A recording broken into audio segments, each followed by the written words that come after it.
Welcome back to Primetime Sports Monday.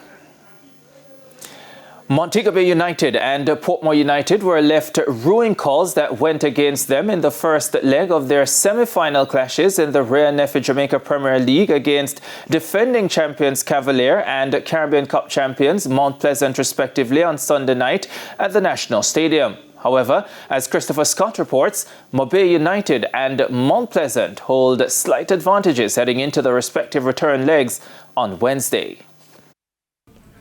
With Portmore United seeking to get back to the Premiership final for the first time since 2019 and Mount Pleasant aiming to secure a spot in the Championship decider for a fourth straight year as they chase a second title, the late semi-final clash produced drama at the office.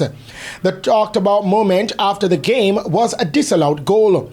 Both teams were locked at 0-0 for more than an hour before the controversial decision was made. In the 69th minute, striker Corey Burke thought he sent the St. Catherine-based Portmore United team ahead. But following a 10-minute delay, referee Okita Nicholson, who was quick to signal the goal, reversed his decision to the ire of the Portmore fans. And this is a shot from behind the goal as to where the ball landed. And as the inquest went on, Mount Pleasant pulled in front as former Golden Boot winner Warner Brown broke the deadlock in the 82nd minute. It ended 1-0 with Mount Pleasant's head coach Theodore Whitmore only focusing on his team's performance rather than the controversial decision. Well, I don't want to go into that. You understand? I want to talk about how my team played tonight and what we have to do for the second leg. I thought that we did enough to win the game, not a game that the Mount Pleasant game, but again, we've been out for quite a while, a 1 week break, so we get past this hurdle and we're looking forward to the next hurdle.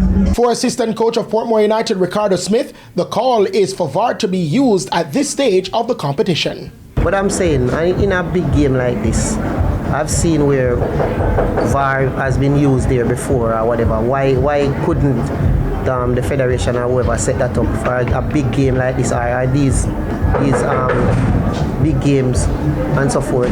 That's what I was questioning. Why isn't the VAR situation, set up for these games? In the current race, Montego United had a similar win over back-to-back champions Cavalier. The game was won on an own goal from midfielder Adrian Reed in second half stoppage time. But not without another close call. Philander Wing was adjudged offside in what could have been Mobe's opener in the first half. Head coach Xavier Gilbert believes his team needs to be more clinical in the attacking third. We figured that this was what they were going to do. And at times we didn't break them down as quickly as possible.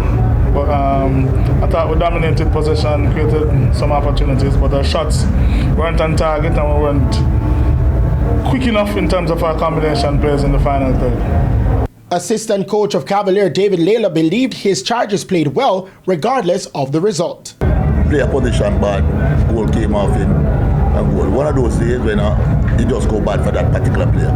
And no player want to be the person that is that guy. You understand me? So, but I think it was a good game between us and them and Montego Bay. And I think at the end of the day, pressure from both sides. We gave and they won the game. The return leg semi-finals will be played on Wednesday at 6 p.m. and 9 p.m. respectively.